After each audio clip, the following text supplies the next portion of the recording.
Hello, everybody, and welcome back to Small Town Murder Express. Yay and choo-choo! Oh, yay indeed, Jimmy. Yay indeed. My name is James Petrogallo. I'm here with my co-host. I'm Jimmy Wissman.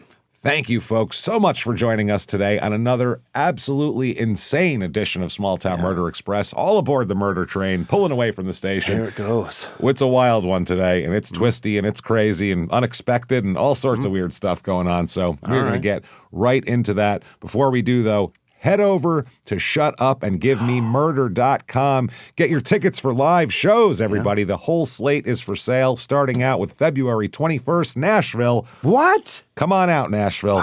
We know you're a going out kind of town. Come on out and see us. Love it. March 6th in Durham, March 7th in Atlanta. Your Stupid Opinions, March 21st in Phoenix. We have tickets for that. Salt Lake City sold out.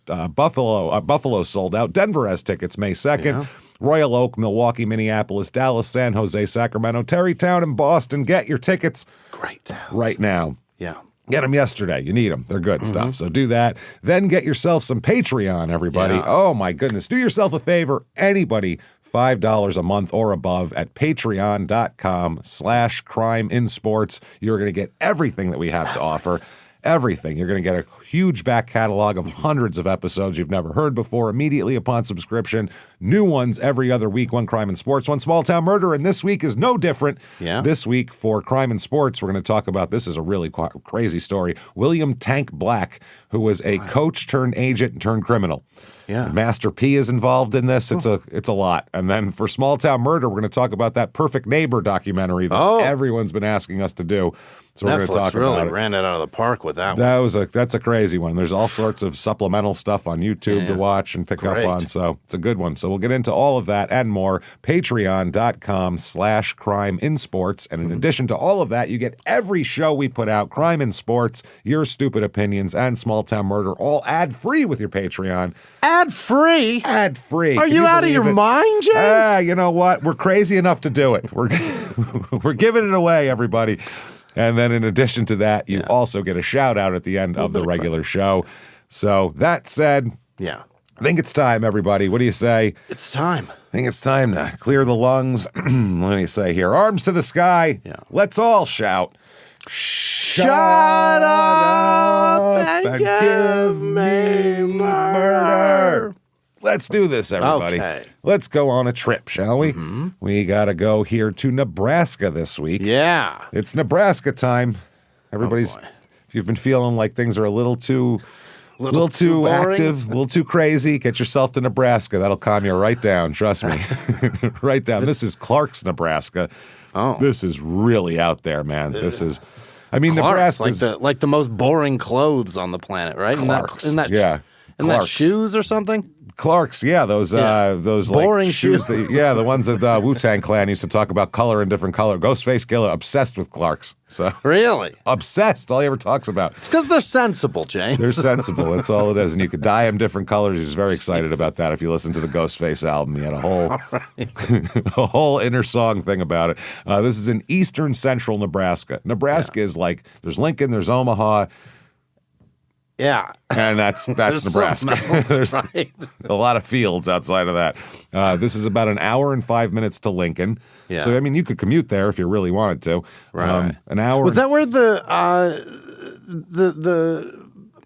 what's the word? The shot idea. Thing that Deadwood was looking for. Was it in Nebraska or was it in Kansas? They were going to Montana, I believe, because Yankton. Isn't Yankton? Yeah. Yankton's in South Dakota now, but at the time it was in Montana Territory or whatever the hell it was. So that's where they were going, though. And Cheyenne also. They got the vaccine in Cheyenne. It's been there in the mountains, yeah. And that's it. It's about an hour 50 to Omaha, about an hour 20 to Utan, Nebraska, which was our last Nebraska episode. Episode 622, been exactly 50 episodes. Look at that. Yeah. Covering Your Murder Tracks was that one. That was the one with the woman found wrapped in barbed wire and on fire when they found her. Right. She was currently on fire.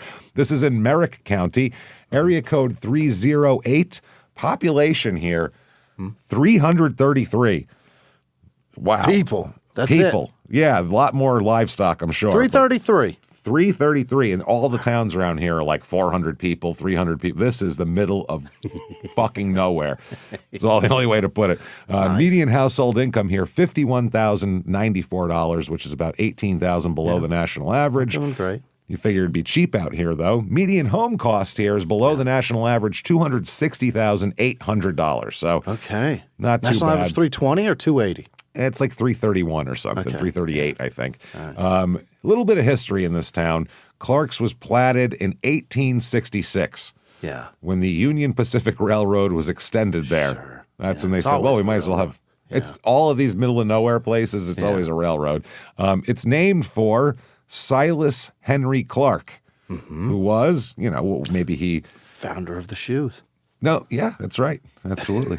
No, he's actually the superintendent of the Union Pacific Railroad. So that's There what it they is. named their It's town always after. it's always somebody that Yep, worked the for guy- a brakeman. Yeah. The guy who decided to stop should go here. Yeah. That's who gets the town named The after guy him. who had No, to pee the worst right now. That's it. Now, there is no reviews of this town of any sort. Nothing. It does not exist. It just doesn't. They're keeping it secret, babe. No, I did find a couple of people from here. Number one, Evan Williams, who is the co-founder of Twitter, is from here. Yeah. I he's do know born that here. guy. Biz And- Stone's pal. Arnold Ulrich, who was a football player. They call him Itch Ulrich. He's born in 1905, and he played football. He played for Nebraska and played in the NFL for the Frankfurt Yellow Jackets in 1928. It's been a minute. It's been a while. Frankfurt Yeah. went out of business, I believe, in 1933. But interesting factoid, in lieu of reviews here, I'll give you Sure. the Sahara Desert fart fact of the week that no one cares about, I'm sure, unless you're a sports fan, and then you care. Like, Where we are might they care. now? Yeah. Let's see. October 26, 1931, the Yellow Jackets defeated the Chicago Bears 13-12 at Wrigley Field. Wow. Now, Frankfurt was a Philadelphia-based team. This is pre-Eagles. So that game marked the last time a Philadelphia-based NFL team would win a road game against the Bears until 1999. Wow. The Eagles didn't go to Chicago and win until 1999. Isn't that crazy? In the 20s or the 30s? 1931 was the last. From 68 years. That's crazy. Things to do here. Yeah. Oh, here it is, everybody. Bean Days celebration. Get your right. beans and come into town. Do we know what kind? Oh, yeah. Join the Clark's business people in celebrating Bean Day. Yeah. That's about right for this town. A parade, lots of vendors, activities, ham and bean feed. Feed. I don't eat feed. Don't call it feed. Don't call anything I'm going to ingest feed. That sounds industrial and for animals in a barn. Yeah, it sounds like there's a schedule.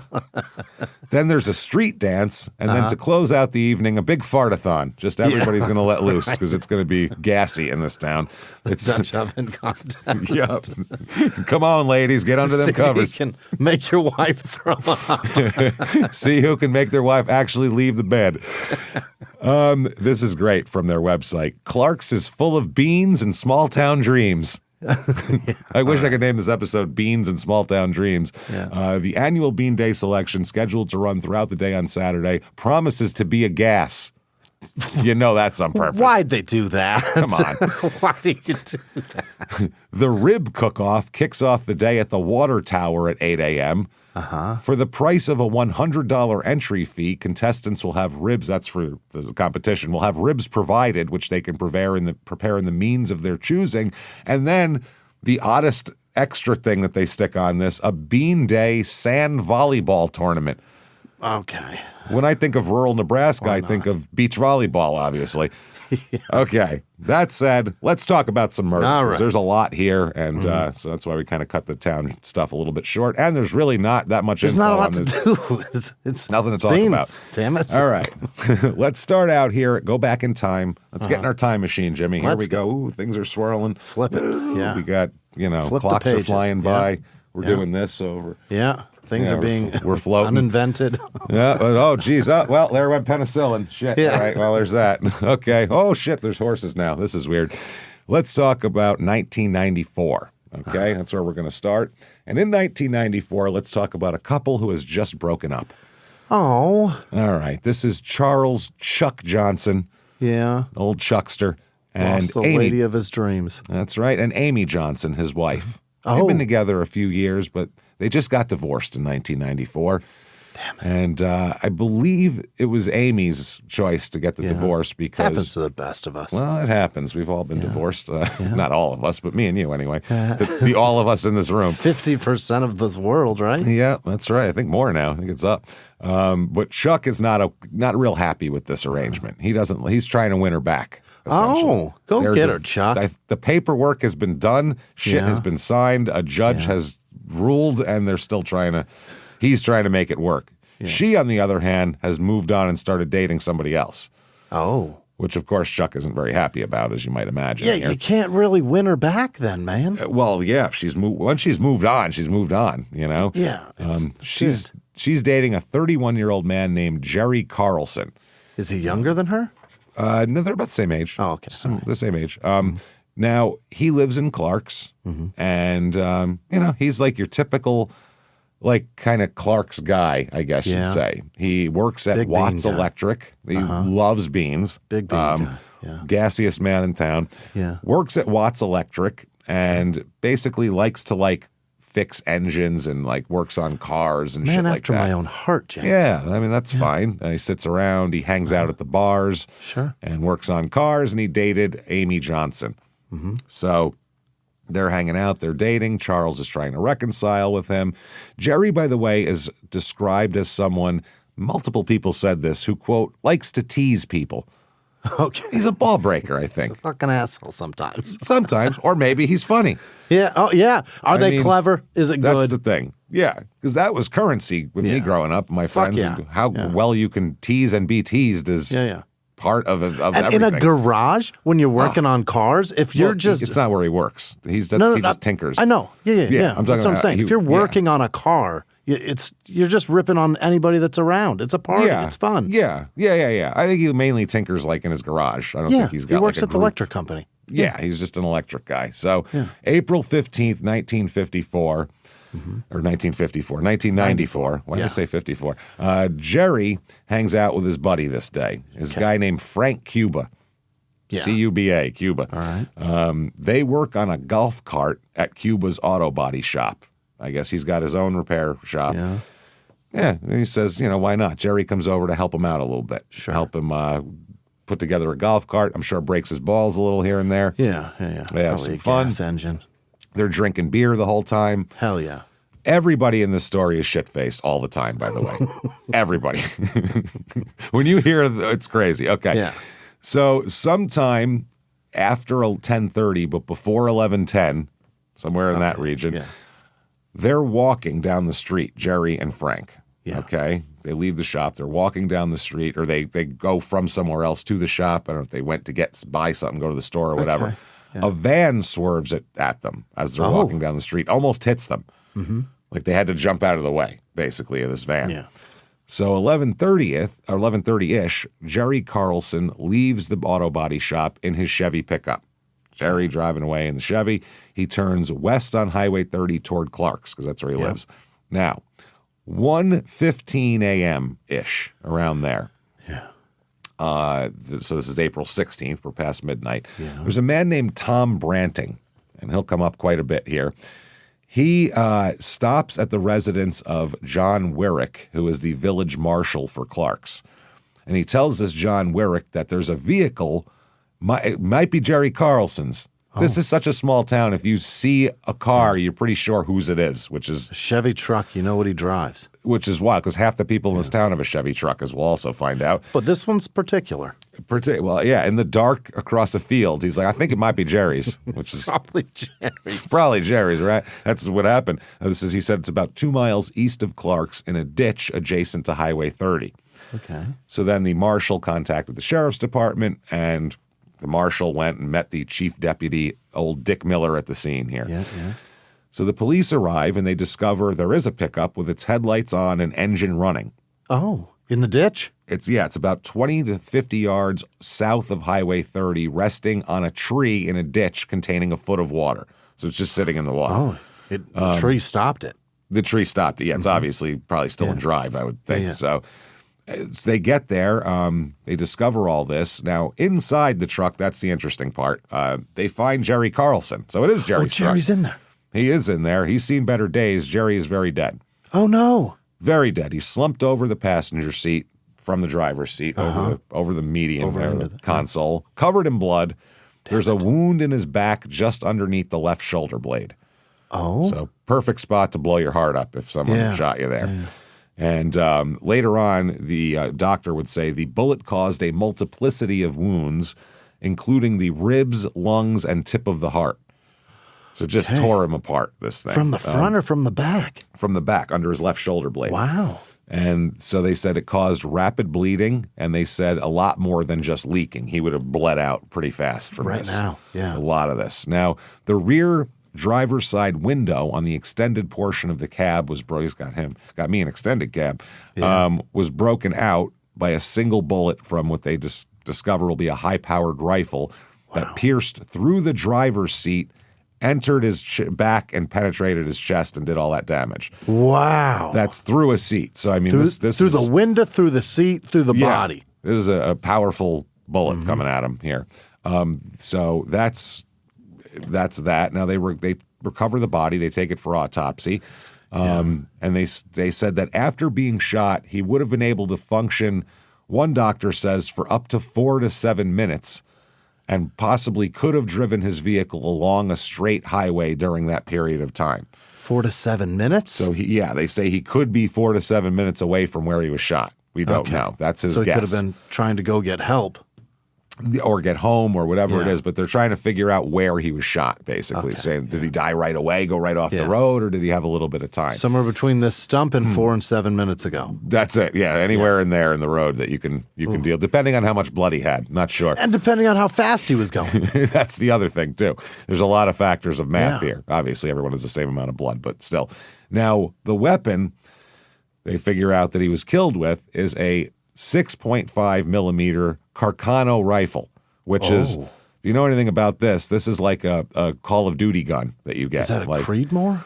It's a bolt action. It's the same type of rifle that Lee Harvey Oswald used to kill Kennedy. Oh, okay. Same millimeter and all that, same shot there. It's manufactured in Italy, the Carcano. It's an Italian military bolt action rifle. Fires a 6.5 by 52 millimeter round. So they call it a .264 caliber, I guess. Oh, okay. They were made at the Royal Arms Factory in Italy, stamped with the Royal Crown and the Terni, which is the town it's made in, or Terni marking. By 1994, these are not common guns. Yeah. They have not been made in a long time. Ammunition wasn't even manufactured in the United States for these guns. Wow. Yeah, you had to buy it from like a pawn shop or some specialty catalog or surplus military supply stores, places like that. One of those, what was that magazine? Ultimate Soldier or whatever? Yeah, the God damn it, what was that Soldier? The Soldier of Fortune? Soldier of Fortune. It was that Soldier what it is? of Fortune magazine. That one guy was doing ads in. So yeah, this you can't just walk into Walmart and say, give me a couple of boxes of these. So there's a ballistics expert that says that he used the National Archives and a new optical device to positively verify this as a Carcano. He said the rifle was made in Italy in 1941 for use of the Italian military, obviously. So that means they have the slug. When it stayed in him, it went through the seat, stayed in him, tore him apart. Okay. So the slug though it was hard to decipher because it went through the seat and through him, hit a rib, and that messes a slug all up. Mm-hmm.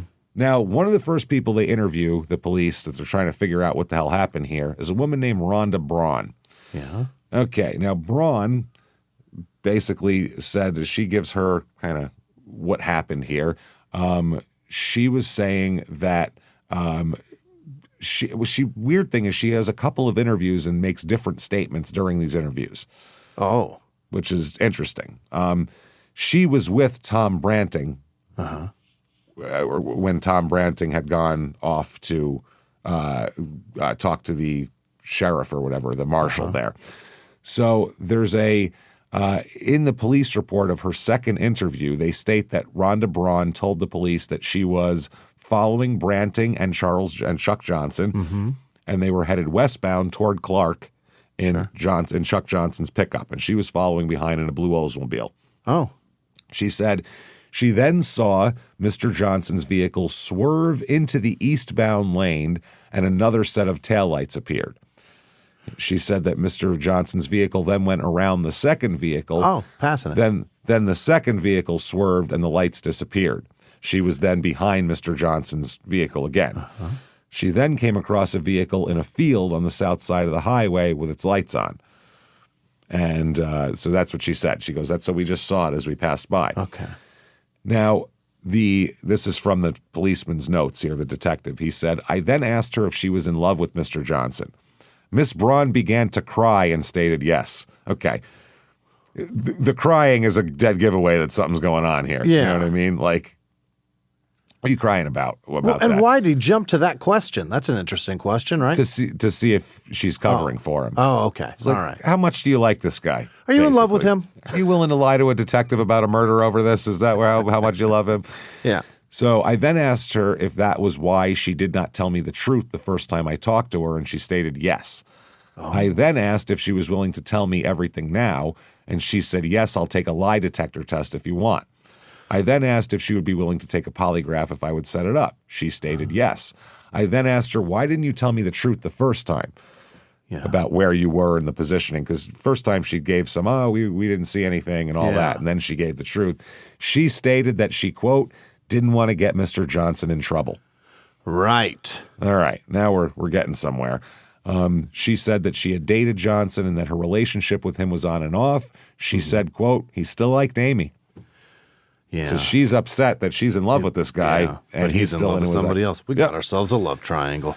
That's what we got, which can lead to murder. You never know. You bet. So where were Chuck Johnson and Tom Branting that night? That's the question. Where are these two? All right. At about 8:50, the guy who found the body and the guy who has the motive here. All right. At about 7 p.m., Branting and Johnson went together to the Cozy Bar with a K.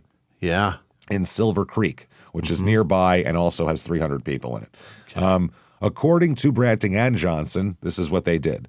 They left the bar at about 11 p.m. and drove west to Clark's, the town we're talking about, in Johnson's Chevy pickup. Okay. He's got one too? Yeah, everyone's got a Chevy pickup in this town. So I said that earlier. You're going to see, it's not, you wouldn't see a Chevy pickup and go, must be Jerry. You'd go, must be half the town. Who the hell's that? It's a great damn truck, James. Oh, it's a fine truck, yeah. Especially 94, the square body ones. Oh, yeah. Square headlights, fun truck. Yeah. Those are good shit there. So Branting noticed a car following them that he believed to be Rhonda Braun's, whom Johnson had been dating. They got to Clark's, and they said, oh, yes, it was Braun's blue Oldsmobile behind them because they all pulled into the same place. Sure. At approximately 11:10 or 11:12 p.m., but not 11:11. Yeah. Not that one. Chuck dropped Branting off at Branting's home in Clark's, where he lived with his sister and his nephew Trent. All right. Then, with Braun driving, Branting got into her car. So Johnson dropped Branting off, then Branting got into Braun's car. The Oldsmobile, yeah. And they followed Johnson out to the house of Amy Johnson. Oh, boy. Who is Chuck's ex-wife, which is 3 miles northeast of Clark's. According to Chuck, when he arrived at the house of Amy Johnson, where he was trying to reconcile, he said that was, he wanted to talk to her and get with her or whatever. You know, it's 11:45 and he's coming from the bar, so you know what he wants. Just to apologize. That's right. He's just looking for some emotional support. I want to do it again. I don't know if my apology was right last time. Amy Johnson said that her clock said 11:45 p.m. and her clocks are 15 minutes fast. She sets them 15 minutes fast. Okay. Now, Amy said that when Chuck arrived at her house, the clock showed about 12 to midnight, but she said her clocks are 5 to 10 minutes fast, and Chuck had said they were 15 minutes fast. Why does everybody do that? Anyway, when they were talking about what they observed, Branting told that Marshal Warwick only the whereabouts of the vehicle and that it possibly belonged to Carlson. He didn't report that he had gone down to the pickup or seen a body or anything like that. He just said he saw a pickup in a field. Just saw the truck, yeah. Braun then took Branting home, where he encountered his nephew Trent, who noticed that Branting was wearing penny loafers or some kind of dress shoes and not boots like he normally wears. Oh. So he thought that was odd. And by the way, the procedure in this house is you go in through the garage, take your shoes off, leave them in the garage, and go in the house. It's a pretty good plan. He comes in with penny loafers on. Yeah. Now, what actually happened, though, is much different because Rhonda spills the beans. Oh, in this town, that's not good to do. They're all over the. Well, that is good to do. That's how you have Bean Day. Everybody picks them up. It's bean pickup time, everybody. It's blasphemy to spill Everybody them. pick up your beans. They throw them. They go 1, 2, 3. Everybody pick up beans, and everybody just runs and scrambles. Whoever has the most beans at the end of the day gets to start off the square dance at the end of the night. And also shit their pants. And also, well, everyone's going to shit their pants. So Branting had ridden with Braun back to Clark's. Yeah. They then drove through Clark's, went to Polk for beer and cigarettes, another small town, then went back to Silver Creek, then headed back west to Clark's, which makes no sense. Approximately 3 miles east of Clark's, they noticed a vehicle off the road. Branting, wearing boots at the time, by the way, by the time he got home, the boots are gone, waded down to the vehicle in ankle-deep water to see. He said he didn't, but he went down there and he saw it was Jerry's pickup.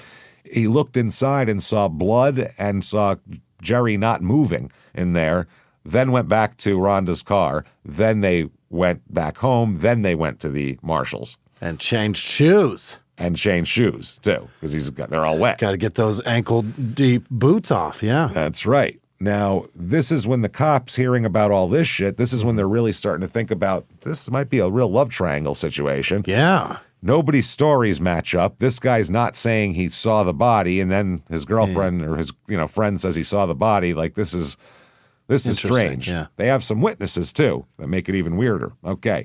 Joan Sock, S-O-C-K. Yeah. Joan Sock lived 2 miles west of Silver Creek on the south side of Highway 30, where the car went off. Sock was later on will be called as a witness for all this because she heard what sounded like a gunshot somewhere to the east of her house on the night of April 15th.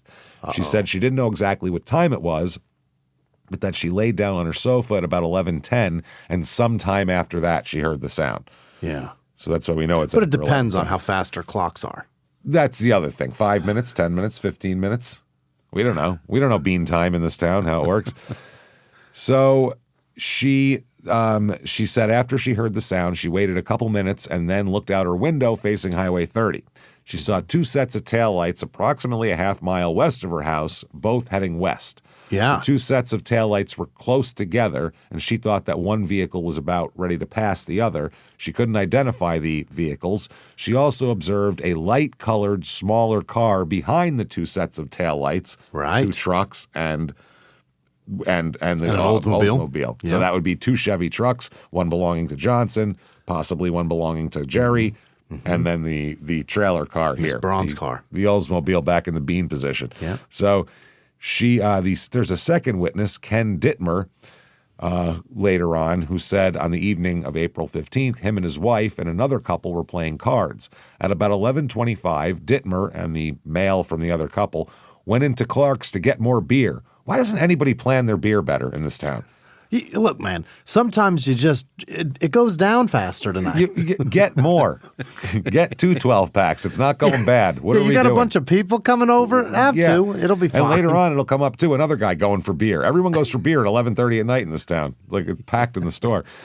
So he wasn't able to find an open establishment. Oh, damn it. So then they left for Silver Creek. We're getting beer. We're not taking I'll no for drive an all answer. over fucking Nebraska. I'll go to Lincoln for beer. I don't give a fuck. Those college kids got to have something over there. Traveling east on Highway 30 with his friend driving. Approximately halfway between Clark's and Silver Creek, Dittmer saw 2 westbound vehicles, which he identified as being both Chevy pickups. Yeah. Okay. He testified later on that these vehicles were moving fast and traveling 5 to 10 feet apart and were bumper to bumper. Oh, sounds like a chase. Yeah. Approximately 2 miles behind the Chevy pickups, also proceeding in the same direction, was a little blue car, an Oldsmobile. So it's interesting. And like we said, we know what everybody's driving here. Yeah. So April 25th, 1994, the cops have heard enough of these stories, and they arrest both Chuck Johnson and Branting. They arrest them both. on murder charges. Both of them. Okay. Both of them. They were both in the truck. So yeah, it is awesome that this whole town casually just admits to drinking and driving. Oh, you have no fucking idea. Later, wait till you hear this. There's a shitload of drinking and driving in this story. We haven't even hit the tip of drinking and driving yet. Wow. I'm telling you. Hold on a second here. So they are bound over to district court for jury trial. They had preliminary hearings and all of this. So the problem is, as they go through it, their evidence isn't quite lining up the way it should. They have these witnesses that all seem to say that there was 2 pickup trucks and a chase and a guy behind them and Branting lying and all this type of shit. Right. But the problem is there's some new evidence pointing to somebody new. Okay. So on November 17th, 1994, charges are dismissed against Branting and Johnson. Both of them. Both of them. On November 21st, Chuck Johnson files a $1 million claim against Merritt County and the sheriff, Dan Schneider Hines, for violation of his civil rights. All right. On April 15th, he files a federal $4 million lawsuit against the county and sheriff for violation of civil rights. He's good and pissed. He's pissed. Yeah. Now, why did they drop the charges on November 17th, you may ask? Well, what the hell? They talked to somebody else on November 16th is why. And there's some reason why they talked to this guy, which we'll get to. His name is Edwin Kula, Kula. Goes by Ed. Born in November of 52. So, he's 42 at this point. Ed had served in the Army at Fort Leonard Wood in Missouri back in the early 70s. He was an expert marksman. Oh. Like top of his class, marksman. Hit 87 out of 100 targets during a qualification. That's pretty impressive. Pretty goddamn good. Yeah. His training, he's got training in assault tactics, shooting from various positions, and even selection of ambush sites because he's a marksman. Yeah. So they're going to teach him all that stuff. Problem is in the military, he's not exactly, from what I understand and from what I found, he had some AWOL incidents apparently. Not allegedly. real good at it? No. You know where he works, by the way? Watts Electric. Oh. With Jerry. He also has a wife named Rose and a son named Travis, who's about 15 at this time. Ed's got some issues here. He's got some DUI convictions, which in this town just means you're a resident, is what that means. I feel just means you're going to get more beer. That's all it. I was just getting more shit. I ain't even drunk yet. I was going to get more beer, feel better. Yeah. Theft charges, fraud charges, both in Nance and Merritt County. So he's had some legal issues. Rose, his wife, would later say that if Ed was in a bad mood, she, quote, didn't want to be home when he got home. Oh. So we're painting a picture of Ed here. Short temper, yeah. Short temper, angry, drunk. That's what it looks like. Yeah. Lives on a farm about 3.5 miles north of Silver Creek with Rose and their kids. They have multiple kids, I guess, but Travis is the one we'll concentrate on. Yeah. Now, where was he on April 15th? Well, where? He said that he and his son Travis, he took his 15-year-old out to go to the bar. What? Let's go to the bars. Well, Why? First they go to eat. He's 15, by the way, not 16. Yeah. So that would be. Yeah. So he visited 2 bars in Silver Creek. They ate at the Cozy Bar with a K. Yep. Then went to Lil Joe, for approximately 3 or 4 hours. He took his 15-year-old son to the dive bar for 4 hours. Travis said cool. That's wild. Travis did not know what time he and Ed left Lil Joe's in the Kulas's Dodge minivan, but he said it seemed pretty late. So at Ed's direction, Travis drove home. I'm shit-faced. You got to drive. I've been here for 4 hours, son. Yep. He said they drove. No time like the present. You want to learn how to drive? Let's go. How about now? Yeah. So they drove south out of Silver Creek, then turned around and came back through town, which makes no sense. Yeah. They came to an intersection and saw 2 men walking. Now, when Kula saw the 2 men, Travis later said that Ed's face changed expressions like he, quote, wasn't real pleased with something when he saw those 2. Ed referred to one of the men as being Jerry Carlson and the other being Cuba. Then he told Travis to turn right. As the minivan approached the 2 men walking at approximately 15 miles an hour, Ed grabs the steering wheel and jerks it toward them. Oh, there's the van. There's the van swerving at them. Now, Travis said they became within inches of hitting them. I mean, they got to jump out of the way. Travis asked Ed, what the hell's going on? And Ed just crossed his arms, didn't say shit. So Travis drove to the Kula farmhouse, which is 3 miles east and 1.5 miles north of Silver Creek. The trip from Silver Creek to the Kula home takes approximately 10 minutes. Yeah. When they arrived home, Ed indicated to Travis that he's going back out. Travis said, why? We just got home. And he said, well, it's something I don't want you to be a witness to and have to testify to court in. And he was like, well, what are you doing? And Ed said, I'm going to take care of business. Something illegal. Business. Yeah. It's something not good. Yeah. Travis went straight to his room. He's like, I've seen this show before. I don't want a part of it. I'm a child, and I just drove home. Yeah. And this guy's got a wife, Rose, who's like, what's happening now? Yeah. He heard Ed and she heard Ed and Travis come home between 11:20 and 11:30. She didn't see Ed, but heard someone go back outside. All right. She then heard the minivan, quote, take off a little fast. Well, I mean, that's not impossible. That's, that doesn't happens. happen. You get a heavy foot after 10 years. You can stomp on a minivan and it ain't going anywhere. It'll sound like it's taking off fast. She said it. She heard it take off. That's a great point. That's She's not if she said, I saw it take off, we'd be like, fuck you, Rose, you lying bitch. Asshole. Yeah, no. I heard it take off a little fast. Then I looked out and it was still in the same place. And then it took off in the slowly. driveway. So she looked out the window and saw the minivan drive over to the garage. Mm-hmm. She woke up and asked Travis what the hell's going on. Or she woke Travis up. Travis had already passed out. Sure, he was pretending to sleep, one of the two. Travis told her that, quote, she didn't want to know. Yeah. You don't want to know what's going on. And she said, but I think I do, actually. I need to. Yeah. Anything the 15-year-old can know, I should probably know, too. So Travis eventually told Rose that Ed was upset with Jerry Carlson and, swerved the van at him and all that kind of shit.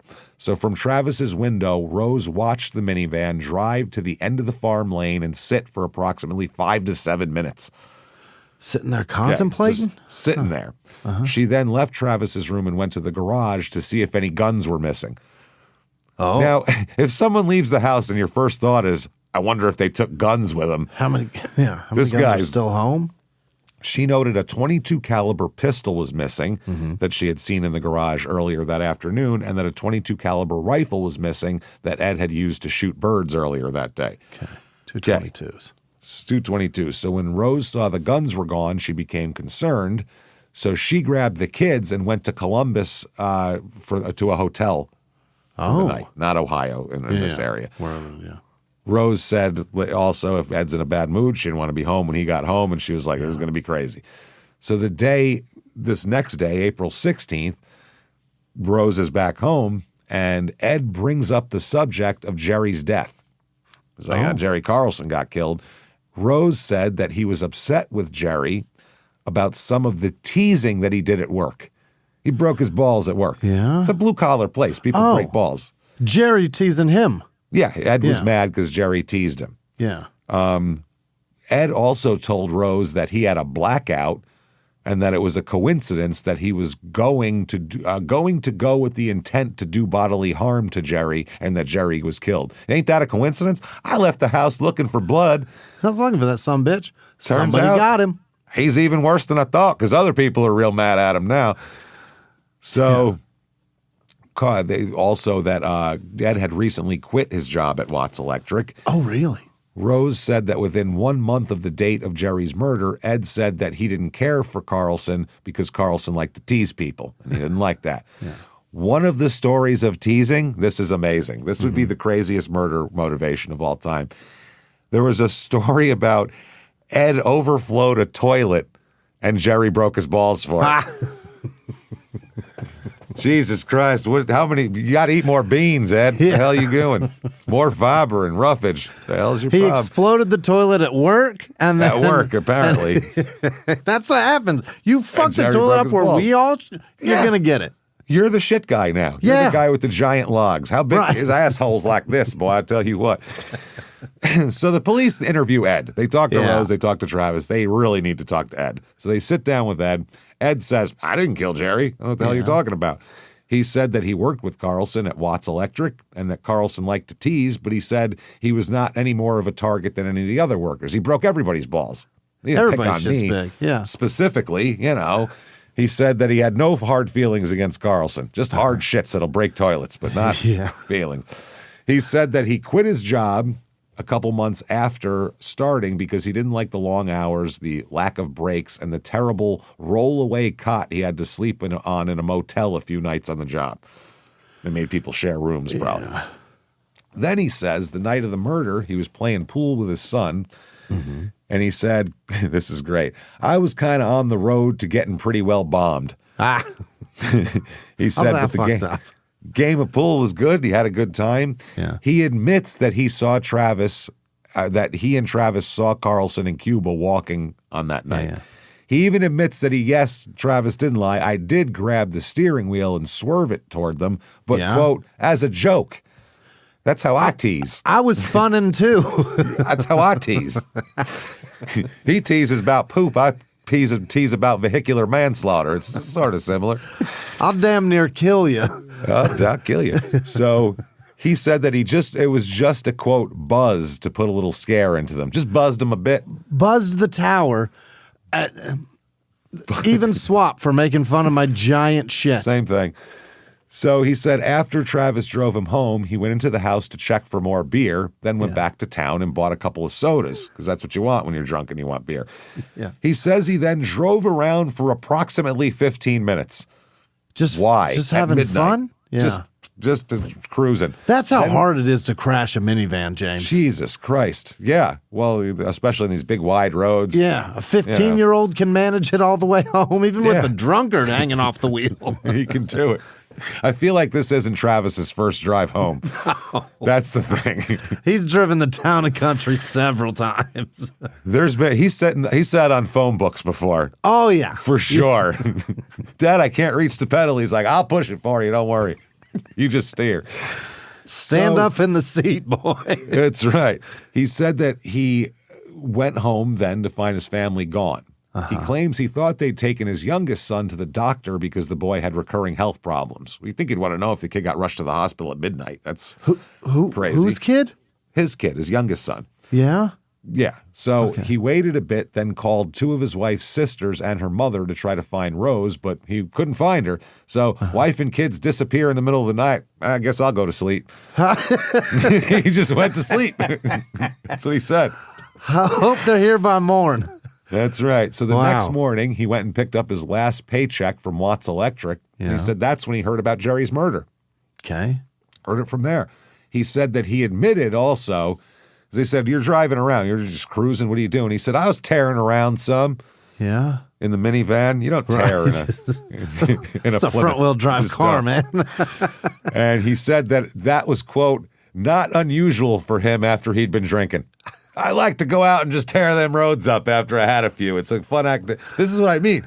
Yeah. This is what they do for fun. It's not even I need to get home. This is, tear it up a little bit. I'm feeling good right now. We go e-brake slide the fucking caravan down the road. And that's the thing. If it wasn't dangerous, drunk driving could be fun.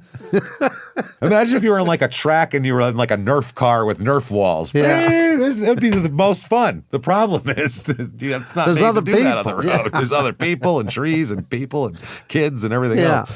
He then said that he did all that. Then he said that he didn't have any guns with him that night and that all the guns he had were in the house and not in the garage, which contradicts what Rose said. They keep them in the garage. Yeah. Mm-hmm. He also said, I do have blackouts sometimes. Oh? He said, they go, yeah, why'd you go into the garage that night? Your wife said you went in the garage. He goes, I don't remember. I get blackouts. Okay. I was probably blacked out. He says, yeah, I get that. So they ask him again, did you take a gun when you left the house? And he said, no. They said, is it possible you shot Jerry, even accidentally, and blacked out about it? Maybe you don't remember it. He said, quote, it'd be an awful lot. It'd seem to me it'd be an awful lot to black that out. Awful lot. I'd probably remember that. He blacks out portions of the night, but he remembers tearing ass down the road. Tearing ass, looking for beer and all that. He also said during the interview that he didn't think he had anything to do with the death, but he said, there's a part of a % where I know I blacked out. We'll get to that quote because it's great. because they asked him about taking a polygraph examination, and they asked him again, do you think you had anything to do with the murder? Yeah. And he said, by the way, what's the answer to that, Jimmy? No.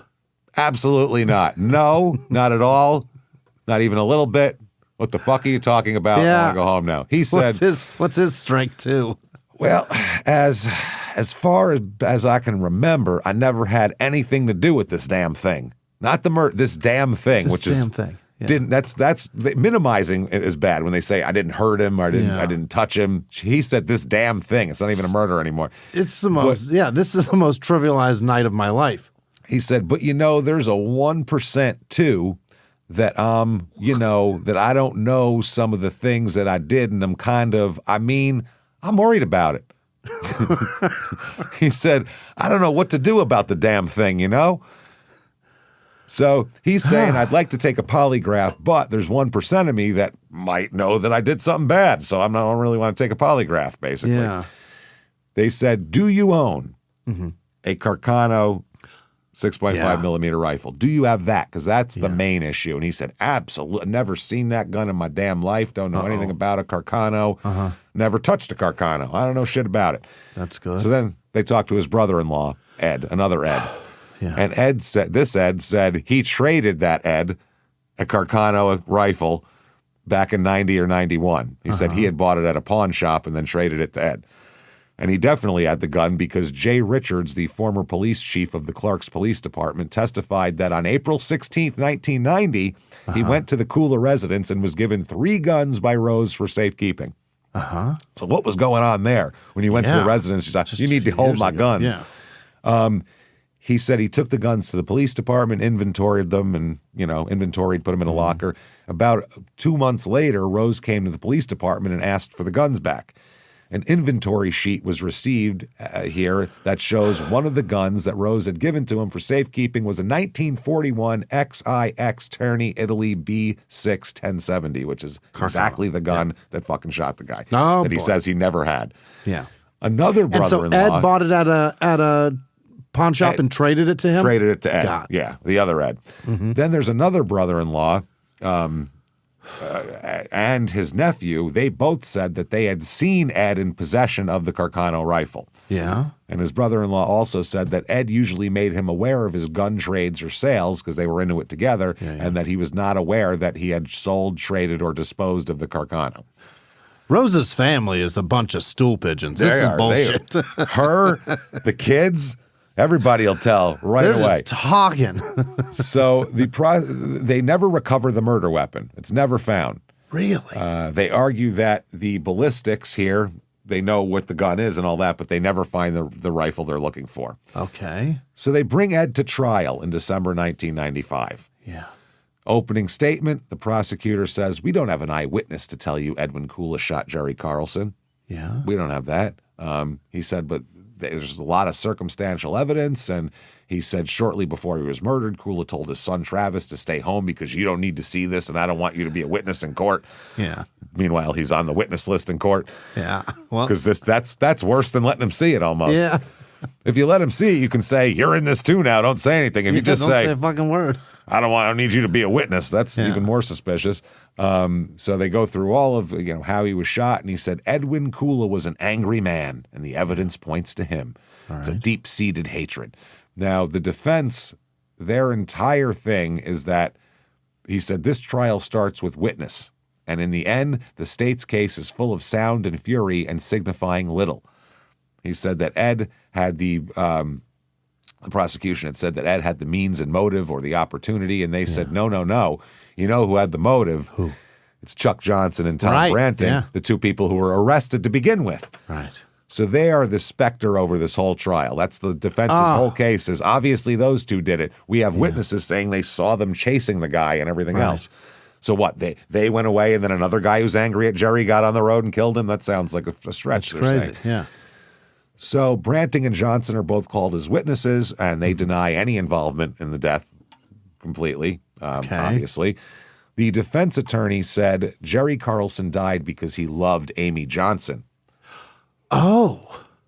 Which means that Chuck Johnson would be pissed off. It has to be. So, yeah, the defense hammers that these two had means, they had motive, they had opportunity. It was obviously them. Branting was even given immunity to testify. They said, this is the defense, said whether or not Charles Johnson and Tom Branting intended to kill Jerry Carlson is a question for another jury. Okay. It's like, we don't even need to deal with that, but we do need to get this poor man out of this chair. Yeah. Even though he said, I may could have blacked out and done it. 1%. 1%. Now, Rhonda Braun here. Yeah, this lady is fucking it all up by lying. Well, she lied at first and then said something else, so you don't know what she's lying about. She said, talking about her second statement, that she was trying to protect, where she said she was trying to protect Chuck. Yeah. During an offer of proof outside the presence of the jury, she admitted to making those statements, but she did say that she made the statements only after they kept telling me and trying to get me to say that. She said, I just broke down under the pressure. They wanted me to. Okay. The question was really intense. Yeah. They said they put pressure on her. They threatened to take her to jail. They threatened to treat her poorly. Yeah, they said, if you're like cops do. Yeah. You don't want to be an accessory to this because we heard you were there and, you'd be in prison too right next to him. And that lady's prison ain't too nice. And it's not fun. Ain't fun. So she admitted that she essentially repeated the statements 2 hours later to another investigator, and which, in her opinion, that investigator who she repeated it to again didn't mistreat her at all. So they put her in. They had good cop or bad cops. Yeah. And then they put her with good cop, and she still said the same thing. So good cop, bad cop doesn't work. Well, it does. They got her to say what they wanted twice. Oh. So it worked great, actually. Same thing? She said the exact same same thing, but the guy didn't force her to the second time. Got it. So the defense calls her as a witness by Ed. Ed calls her as a witness, and she said she did not see any other westbound vehicles on Highway 30 besides Chuck's pickup truck. Right. She did testify, though, that she was following Branting and Johnson and that she saw Johnson's pickup truck swerve a little bit left of the center line. She saw a glimpse of light on the south side of the field in the area where Johnson made this swerve and where Carlson's pickup truck was later found. Ended up being found. Defense calls a bartender, Shannon Lurch from the Cozy Bar. Yeah. She said that Branting and Johnson left the bar when she did, which was 11:30, not 11. Another woman from the bar said that she left between 11 and 11:30 and that Branting and Johnson left at the same time. Okay. A firearms expert said he examined 3 bullet fragments taken from Carlson's body. He described the condition of the fragments and stated that in his research and experience, there was not enough left of the fragments to determine what caliber the bullet had been. Oh, so we don't even know. That's what he said. This is a defense witness. Okay. They said that in his opinion, the gun that fired the fatal bullet was a center-fire, high-powered rifle and not a rim rifle such as a .22 caliber. Right. Yeah. Center punch. He said that the Carcano 6.5 would be capable of firing the bullet that killed him, but there are millions of guns in existence in the U.S. that would be capable of firing the same type of bullet. So he said, using a Carcano, he demonstrated to the jury that after a shot is fired, the spent cartridge is not extracted and that a new cartridge is not inserted into the chamber until the rifle's bolt is manually operated. Right. You've ever seen the Lee Harvey Oswald recreations? That's what it is. Yeah. They have dueling pathologists here. One guy is called by a witness from the state. He gave the opinion that after being shot, Carlson could have functioned for 4 to 7 minutes and could have driven straight on the highway and then crashed. The defense's pathologist, he's got a different opinion. He said that Carlson would have lost conscious within less than a minute and would not have been able to consciously drive his vehicle down a straight road. Okay, so 4 to 7 minutes of living, but 1 minute of consciousness. So, well, no, the first guy said he would have functioned for 4 to 7 minutes and been able to drive. This guy said less than a minute he wouldn't have been able to drive. Okay. So the defense is saying he would have crashed where he got shot, which is where those people saw the 2 trucks and all that. Sure. And the prosecution saying, no, Ed could have shot him here, and then he could have veered for a while, and he could have just, kind of floated down the highway and then went off. Now, closing arguments here, they say that everybody was lying. Rhonda was lying, Branting was lying, Chuck Johnson was lying. Okay. And he said, that's a very big lie, and that's reasonable doubt, everybody. There's also shoddy investigation, contributes to reasonable doubt. The murder scene was not preserved. No measurements were taken. Evidence was collected and hidden from investigators. Some evidence not gathered at all. He called the investigation sad. It's a sad investigation. I'd say It's this is pathetic. very frustrating. This is small town murder is what Yeah. this is. This is a bunch of cops that aren't used to this shit going, oh, what do we do? I don't know. Shit, I forgot how we're supposed to do this. You got two guys with plenty of reason to hurt somebody. The prosecution told the jury not to be distracted by smoke and muck or Mirrors. anything else, beans or anything you got there. So they said neither of the men had made any statements that night, Branting or Johnson, that they wanted to harm Carlson, and neither of them made sure that there were no witnesses to their actions. Ed had told his wife he intended to harm Carlson and then covered his tracks. Yeah. So the only explanation for what he did is because he killed Jerry Carlson. So the verdict comes in, guilty of first-degree murder. Is that right? Guilty of first-degree murder. It comes a first degree too. Like he sat there for 7 minutes thinking about it. Yeah. Sentencing comes around. You, sir. Oh, wait, I got the thing here. Oh, yeah, hit it. You, sir, may fuck off life plus a consecutive 6 2/3 to 20-year charge for the weapons. Get out of here. Yeah. Now, also in December, there is a sheriff recall petition based on the fuck-ups in this case. Yeah. Here. Later on, the county attorney will nullify the recall effort because they said the wrong number of signatures were turned in. Apparently, the sheriff here, the Merritt County Sheriff Dan Schneiderhines, had notebooks containing information from a Clark's man who said that an anonymous female told him that 2 other men committed the murder. Oh, for Christ's sake. The notebooks were not turned over to the defense. And they Brady shit. Yeah. The Nebraska Supreme Court will later call this prosecutorial misconduct. For sure. Not good. Yeah. Branting files a $4 million lawsuit, by the way, against the county and the sheriff. Defamation. The May of '96, the sheriff is recalled in most part for this. A December of '96, a federal appeals court rules in favor of the sheriff, saying he didn't violate Chuck's civil rights by arresting him. March 20, being incompetent doesn't mean you act with malice. You're just an idiot sometimes. March 21st, 1997, a federal judge dismisses Johnson's lawsuit against the county and the sheriff, and then Branting's also gets dismissed. So they don't get a dime out of that. Sheriff ended up, floating into obscurity, I guess. So the Merritt County Sheriff's Department has a former deputy named Rodney Williamson who listed several complaints about the way the department investigated. They got a whistleblower here. Okay. He said basic investigative procedures weren't followed, such as roping off the murder scene or preserving the area for evidence. No measurements were made of Carlson's truck from the roadway.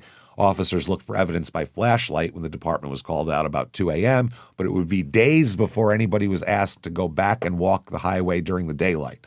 Where anything could happen. They don't know what they're doing. No.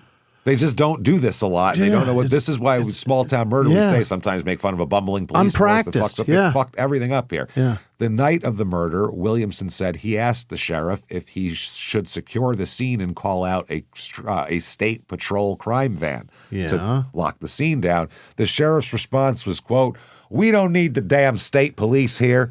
Goddamn staties. Goddamn state police coming in, taking over everything. Talking about they don't like beans. I'm not having it. Bring some luminol in here. A second request to call the state patrol was made by Sheriff Deputy Miller, who was one of the first responders that we talked about. Yeah. Within 15 minutes of being on the scene, the sheriff announced to Williamson that he knew who committed the crime. I already knew. I walked around and figured it out. Figured it out. He said it was Charles Johnson and Thomas Branting. That's it. He said that he knew that they did it because Johnson's ex-wife, Amy, had dated this guy because even the sheriff knows everybody's business. Everybody knows everything about everybody in this town. So he's dating this man's ex-wife, so he clearly, this is just, it's obvious. real. And he said he knew Johnson and Branting had, quote, been running around that night. Oh, boy. And at one point during the investigation, the deputy county attorney asked Williamson and Schneiderhines about Ed Kula. He said, what about this guy? Because we keep having people say that he hated Jerry Carlson. And the sheriff said, I knew Ed for a long time, and I went out and talked to him, and it's fine. It ain't him. Okay. This sheriff not doing a great job. He just wrote off the bowl splitter over nothing. Just over anything. I know him. He's fine. There's also a jailhouse informant named Jerry Barnes who would later testify that Ed admitted to owning the Carcano rifle while they were incarcerated together. Oh, boy. He would tell later that Ed admitted to owning it and said that Kula told him he was in Silver Creek the day of the murder as well. Now, the cellmate had worked in the Silver Creek area near Highway 30 at the time of the death, and he said that he'd spoken to Ed several times after the murder because he knew about the murder. 1997, the state Supreme Court overturns the conviction. They argued that police reports pointing to possible other suspects were not turned over to the state until not turned over by the state until the first day of the trial, which is ridiculous. Boy. Discovery, you need time to go over everything, how to put that in your strategy. Yeah. You make it fair. So he said this was the sheriff's notebooks, that whole thing. Mm-hmm. The Nebraska Supreme Court said the discovery process is not a game of hide the ball, and discovery orders must be completed in a timely manner. Right. Overturned. Wow. Reverse, new trial ordered. Uh-oh. Second trial, there's a change of venue, by the way, because everyone knows everything now all about 333 have heard it, yeah. Fuck, yeah. How do you pick a jury out of that? So Branting, again, given immunity to testify. The jury's not told about that during this trial, though. Okay. By this point, Rose had filed for divorce from Ed. Sure. Travis had been removed from the home through juvenile court proceedings. Can't even live with Rose. And Ed had lost his job and everything he owned. Well, he's in jail, so it's fine. He doesn't have anything. Then Rose died before the second trial. Oh, fuck. At age 41, she's dead. What happened? Don't know. Her testimony from the first trial is read in to the record because she's not alive to testify, which you can do. Really? So, yeah. Now, the cost of this is wild, by the way. This county cannot afford this trial. It's fucking crazy. They said the annual budget for the fiscal year is only $93,000. And court costs are only $28,000 out of that, and this cost $170,000 out of $28,000 that they had to spend. Right. Not great. So that's a lot. This features the tape-recorded interrogation of Ed, but it's only in transcripts, not the audio tape. Oh. So in transcripts, everything looks you can look more or less guilty on transcripts, depending on who you are. Also features the jailhouse informant testimony. Yeah. Prosecution calls Branting. Same testimony. They called more people trying to basically say that Chuck was mad at Jerry, which we know about. Right. He said that they call a bartender who was at the Cozy Bar, a guy named Mark Prososki. He said he was acquainted with Chuck Johnson and Tom Branting, and said that both of them were in the bar on the night of April 14th and that they were in a, quote, ornery mood April 15th. When asked what he meant by ornery, he said, what, you never seen a fucking Western? What are you talking about? Ornery, like an angry cowboy. You know what I'm saying? Doing a little grab ass, but also mad about it. Mad, pissed off. He said, looking for trouble. That's what he said. He said that Branting and Johnson left the bar about 11:15 and that Rhonda Braun was also in Cozy's that night and left shortly after Johnson and Branting. Okay. They bring in Tom Branting's nephew, Trent, who said that Branting was living with them in 94. He said it was the family's habit to leave their shoes in the garage before entering the house. He saw his uncle's boots in the garage when he came home late, and he said his boots were dry, not wet and muddy. Oh. Now, Rhonda said that, so this... He found, So the verdict comes in. This takes 23 hours and 17 minutes of deliberation. Yeah. During this time, Betty Wyman, who is Jerry Carlson's mother, said, quote, God will take care of it. Uh-oh. Yeah. So they find him guilty of second-degree murder. Okay. So not first-degree murder and the weapon use. So the jury said that. Betty, Jerry's mom, said, thank God it's over. Yeah. Sentencing comes around. You, sir, may fuck off. Life plus 6.5 to 20 years consecutive. On second degree. On second, you get the same exact sentence. So not much. He appeals again very quickly. His attorneys alleged 29 errors. The Supreme Court found one. It's a good one. The judge allowed had allowed jurors to have a copy of a transcript of the tape-recorded statement that he gave investigators, that Ed did, the one where he denied possessing the murder weapon. The original tape contained inadmissible statements, including talk of Kula's criminal record and discussion about whether he'd take a lie detector test. An edited version was prepared, but instead of playing the edited tape for the jury, they were given written transcripts. They said this was the first time the jury could see that evidence and were allowed to read it during deliberations with the prosecutors urging them to study it. Whereas before they just heard it and it was in their head, and if they had notes, whatever.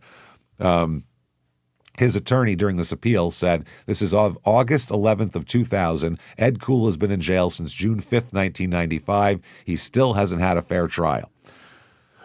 The judge here wrote, there was a palpable danger that the jury gave undue emphasis to the redacted transcript in its deliberations when it found Kula guilty. Overturned again. Oh, my God. Third trial, everybody? Who's up for number 3? Are they going to do it again? October 26, 2000, Ed enters a no contest plea to manslaughter. That's what he'll take, Much different than first-degree murder. So he was sentenced to, you, sir, again, may fuck off, 20 years in prison. Okay. And ordered to pay $4,592.39 in court costs. In 2000? In 2000, $4,500. Yeah. He already served more than 5 years. With Right. the 20-year sentence and time served, he could be eligible for parole in less than 10 years. 2004. Yeah. 2010. Yeah. From 2000. Okay. He appealed, saying the sentence was excessive and challenged the court costs, arguing that he shouldn't have to pay for the prior overturned trials. He's like, you guys fucked that up. Okay. So they affirm the sentence, but they do say that he does not have, but they reverse the court costs, so he doesn't have to pay that. Yeah. But he does have to do the time. Yeah. He also is sued by Betty, Jerry's mother. Yeah.